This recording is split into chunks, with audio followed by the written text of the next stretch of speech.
Hey everybody, it's Wendy. Welcome. I'm so glad you're here today. I have a really fun technique for you. I'm going to show you how to do some really cool background stamping that involves heat embossing, and I'm going to be using the fabulous Delicate Details stamp set from Stampin' Up. This stamp set is free with a $50 order. It's the very first little photo that you see there.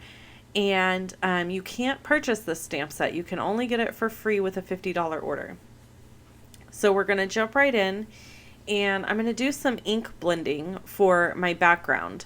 You've seen me do ink blending several times. I'm going to speed up the video here so that you don't have to watch me in real time, because it does take a while. I've talked about the techniques and the tips for ink blending before, but I'm going to just go ahead and go over those again today. I'm starting with Calypso Coral, and as you can see, I'm going over this area several times, and then I'm moving to my So Saffron and going over several times. And the thing that you can't really see in the video that makes it really hard to tell is that I'm using a really light hand when I do this. I'm barely pushing down on that sponge, if at all, and I'm just continuing to layer the ink up. This gives you really soft, really even ink blending. If you rush the ink, if you push hard, you get splotchy, spongy spots, and it just doesn't look as nice. You can see I'm going back to the other colors and blending down, and then back to the other one and blending up, because I really want there to be a nice transition in between each of the colors.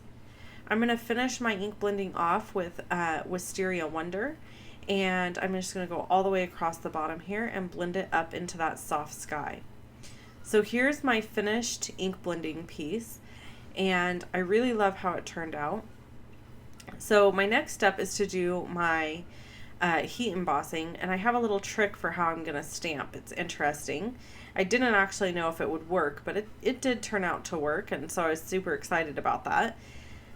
So I noticed that these stamps were all perfectly aligned on their little clear acetate sheet in the box. And what I'm doing here is just testing this cardstock to make sure all of that ink is dry and that none of that embossing powder is going to stick to my piece. You really want to make sure your cardstock is dry. You didn't see it because I did a video and cut this out, but I actually let that sit for a while and let that ink really soak in and dry. I'm now using my Versamark ink directly on these stamps. I'm not even taking them off of the acetate to put them on a clear block, because they're already lined up for me so perfectly. I thought, why not just leave them on the acetate and stamp them just like this? So I went ahead and gave it a whirl to see if it would work.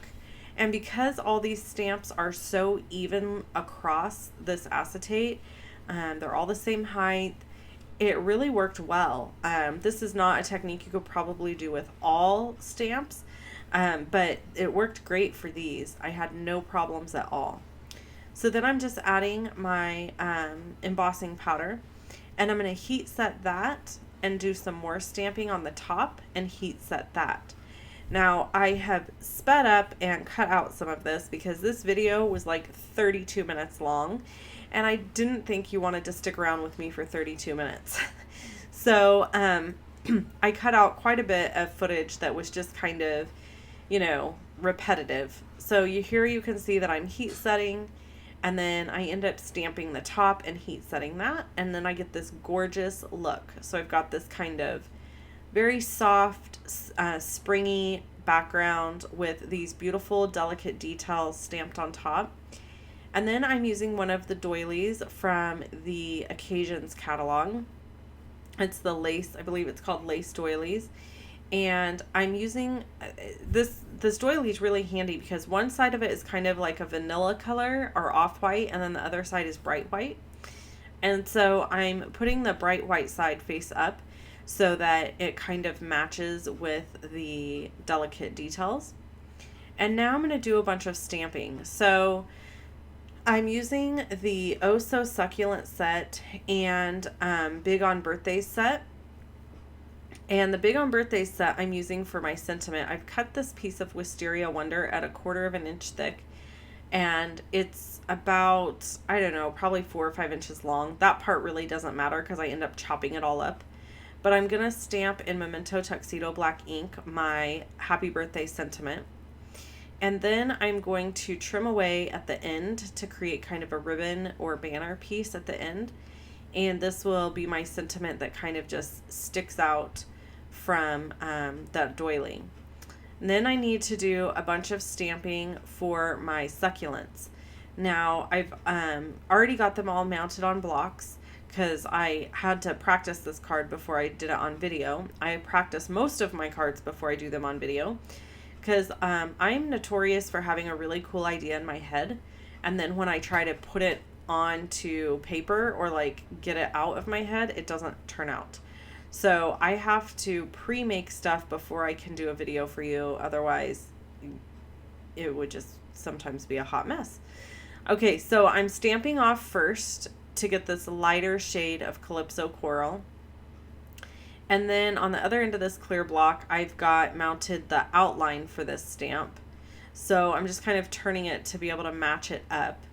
And then I'm going to stamp all the outlines. I ended up stamping more than I needed because I thought, well, I'll just use some of these in another card. And that ended up being a great idea. So I was able to, anytime I'm die cutting, I figure why not stamp extra and die cut extra. If I don't use them, no big deal. But if I do want to use them, then I've already got them done. So that's a little tip for you. If you're already stamping, you may as well, sorry about that, my head right in the camera. You may as well go ahead and stamp extra, especially when you're die cutting, because you already got it out. You already got out the die cut set. May as well get your money's worth, right? So the last thing I needed to stamp was Pear Pizzazz, and these are more pieces of the succulent set.